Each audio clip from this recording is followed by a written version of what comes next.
एक जंगल में एक महात्मा रहते थे। उन महात्मा की खासियत यह थी कि वे किसी का भी भविष्य बता सकते थे। बड़े बड़े राजा उन्हें मानते थे और उनके बताए हुए मार्ग पर चलते थे।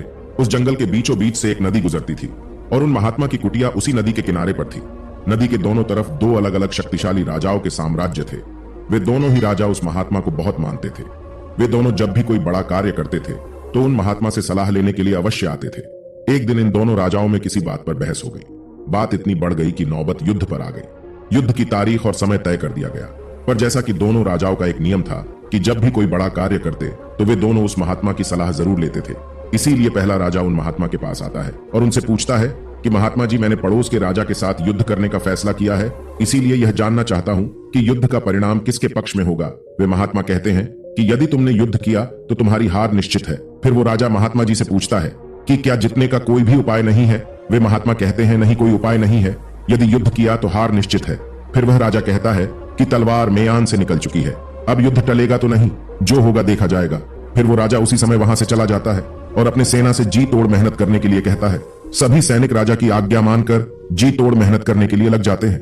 दूसरे दिन दूसरा राजा उन महात्मा के पास आता है और उनसे पूछता है कि महात्मा जी, मैं पड़ोस के राजा के साथ युद्ध करने के लिए जा रहा हूं, इसीलिए मैं इस युद्ध का परिणाम जानना चाहता हूं कि युद्ध किसके पक्ष में रहेगा। वे महात्मा कहते हैं कि निसंदेह जीत तुम्हारी है और उस राजा के पास तुम्हें हराने का कोई उपाय नहीं है। उन महात्मा की बात सुनकर वो राजा बहुत ही ज्यादा प्रसन्न हो जाता है और सीधा जाकर अपनी सेना को यह खुशखबरी सुनाता है कि युद्ध में उनकी जीत पक्की है।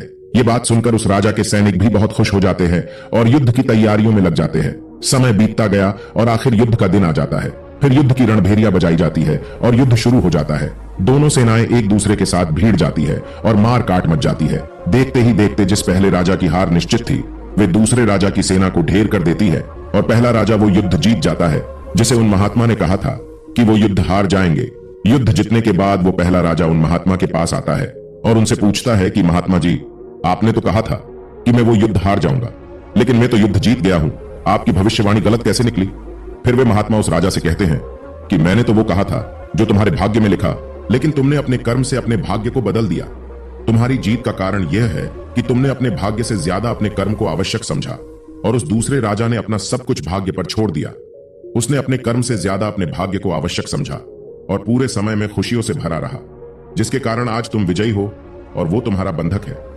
दोस्तों, यह बात सच है कि सब कुछ हमारे हाथ में नहीं होता है, लेकिन यह भी सच है कि बहुत कुछ हमारे हाथ में होता है, लेकिन हम उसे भी भाग्य के भरोसे छोड़कर जीवन भर रोना चुनते हैं।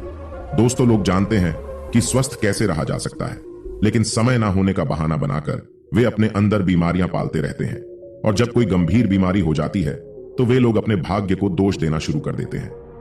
दोस्तों, अगर आज हम किसी समस्या में हैं तो वे सिर्फ हमारे पुराने गलत कर्मों के कारण हैं और कल अगर हम इस समस्या से निकलेंगे तो वे सिर्फ आज के अच्छे कर्मों के कारण ही निकलेंगे।